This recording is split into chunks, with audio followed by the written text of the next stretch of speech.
Hi beauties, this is Tiki from growitgirl.com. I am coming to you today with one of the most asked questions on the blog, on my channel, just period.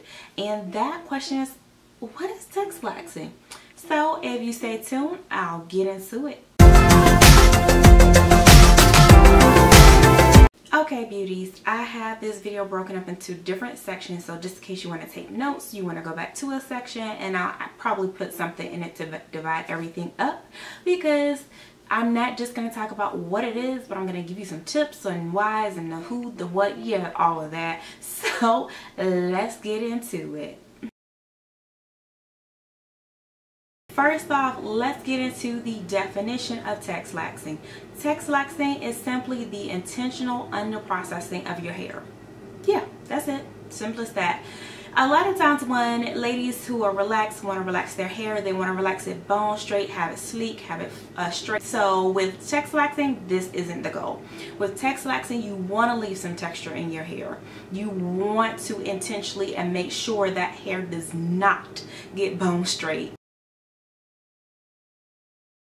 The next question I'm asked is, well, what products do you use to Texlax? Like, do you just use a regular relaxer? What kind of relaxer? What brand relaxer?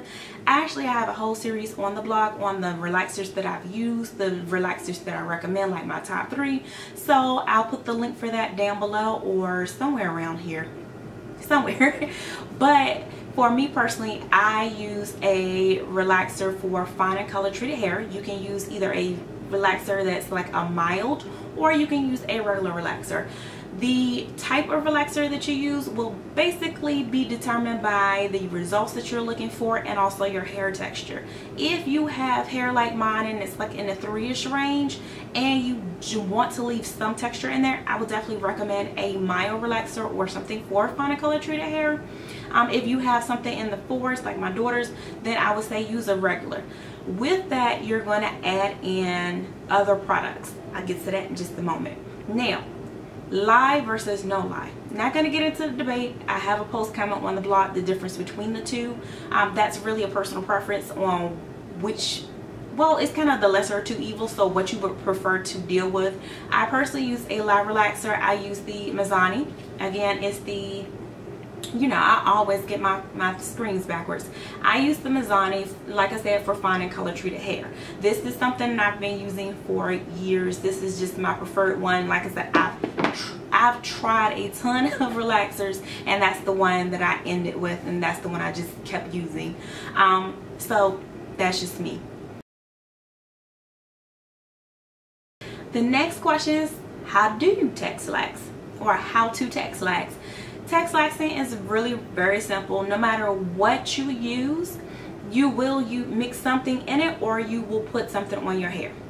I know you're like, what? So let me explain. There are 2 methods. There's the oil method. You can either mix an oil inside of the relaxer, which is my preferred method. That's what I do. Some people like to apply a ton of oil to their hair. Either way, it slows down the processing time and the processing of the relaxer. So that way you don't end up with your hair being too straight. Other people choose to use conditioners. They do the same thing I do with the oil, but they use conditioners. I've never tried mixing with conditioners. I've always used oil, so I can't tell you how it works and what the results are. But if you have your favorite conditioner, you can mix that in, or you can do the same thing and apply it to your hair and then put the Texlaxer over top of it. Again, I'm a mixer. Just mix it in, put it on, call it a day. Works for me. The other thing with Texlaxing and the how-to is you don't do a ton of smoothing. Normally when you're trying to get your hair straight, you're going through each section, you're making small parts, and you're smoothing through it, and you're leaving it on for the recommended time on the relaxer container. With Texlaxing, you don't do that. You don't do all of the smoothing. You don't leave it on for the specific amount of time. I was asked to do a video with how to Texlax, the actual process. I will make that video. Granted, it's going to be with conditioner because I'm not going to Texlax. No, and with one camera, no. I wouldn't have ball headed probably. I'll show y'all how I go through the process, how I apply it, how I mix it, all of that. So stay tuned for that. let's get into the benefits of Texlaxing. I kind of touched on it in the last section, but let's really get into it. So the benefits of Texlaxing is, again, when you're relaxing your hair, you're breaking down the proteins in your hair, which then makes your hair weaker. The straighter it is, the weaker your hair is. So if your hair is Texlax versus bone straight, your hair is a little bit stronger, it has more protein in it, and it's less prone to breakage. And it's also less prone to dryness and other issues that are associated with having bone straight hair. So there are definitely some benefits aside from the fact that it kind of looks kind of cute when you Texlax. So those are the health benefits to your hair of Texlaxing. The next question is a biggie. Why do you Texlax? Like, what is the purpose? For some people, it's because they want to maintain some texture and they don't want their hair to be bone straight. For other people, it's because of the benefits of Texlaxing versus relaxing bone straight. For me, I have a combination of both. I like to have the texture that stays in my hair, and I also know that my hair won't break as easy. So that's why I Texlax. For everybody, like I said, it's a different reason. Some people just really love the way that it looks. Not only that, but if you Texlax and you don't take all of your texture out, you just Texlax it just a hint, like I did when I first started Texlaxing again, then it still kind of looks natural, but it's a little more manageable, especially if you're flat iron. That is the reason why I went back to Texlaxing after I was natural, because I wanted a flat iron.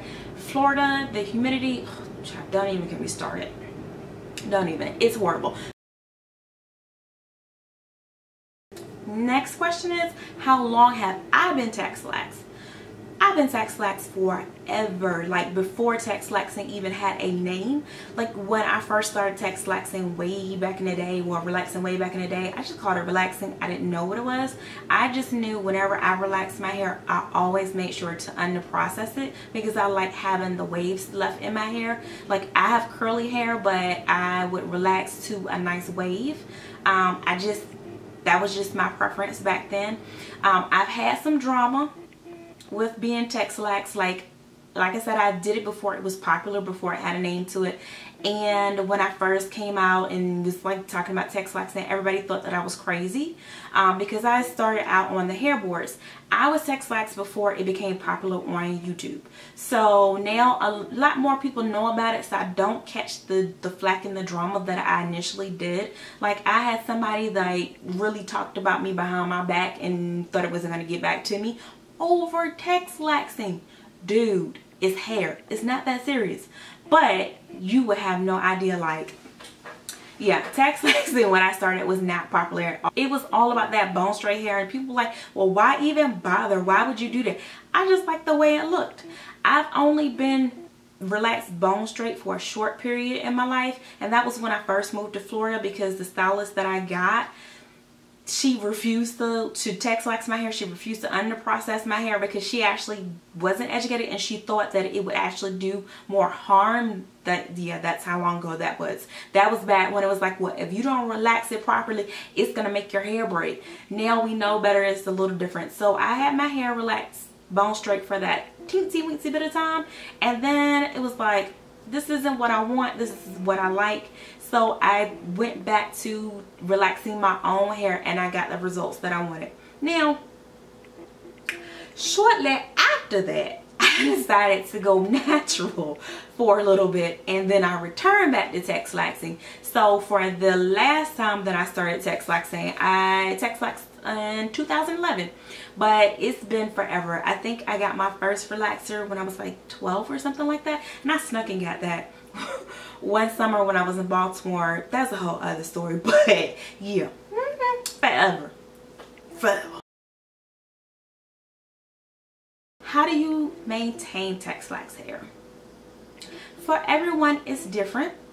It's really about trial and error and finding out what products work for your hair. For me, the same products that I used on my hair when I was natural are the same products that I use on my hair when I'm Texlaxed.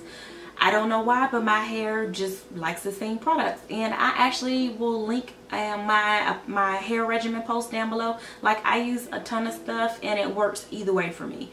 But the funny thing is my hair is protein sensitive, so I don't use a lot of products with protein in it.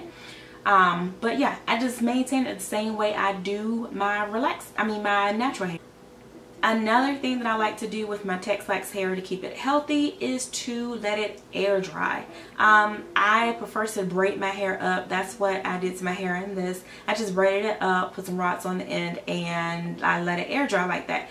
It's healthier and it's better for your hair than applying heat. Now don't get me wrong, because girl does like her little flat iron, but it's kind of like drinking. Use heat responsibly. My last question is, how do I prep for Texlaxing? I actually have a whole series on the blog. I'll also link that down below. It depends on what my hair needs. I'll start with moisture. I'll move to protein. That's one of the times I do use protein, like a week before. And then I'll go through base my scalp and all of those steps. And I'll go more in detail if I decide to do a how do I Texlax video. But I pretty much prep just like anybody else would with prepping for a relaxer. But like I said, I make sure that I definitely do a protein treatment at least 1 week before I Texlax, and that's just to make sure my hair is as healthy as possible before I Texlax. So guys, I hope this was helpful. Please make sure to thumbs up and subscribe. Of course, it's free 99 plus. Hey, I have more hair videos to come. That's why you're here, right? Anyway, I hope this definitely helped you. If you have any questions, make sure to leave them down below, and I will definitely answer them and help you out any way I can. And if it's something that you would like to see in a video, make sure to drop me a little comment down below. But thanks for watching, and until next time, I'll see you later.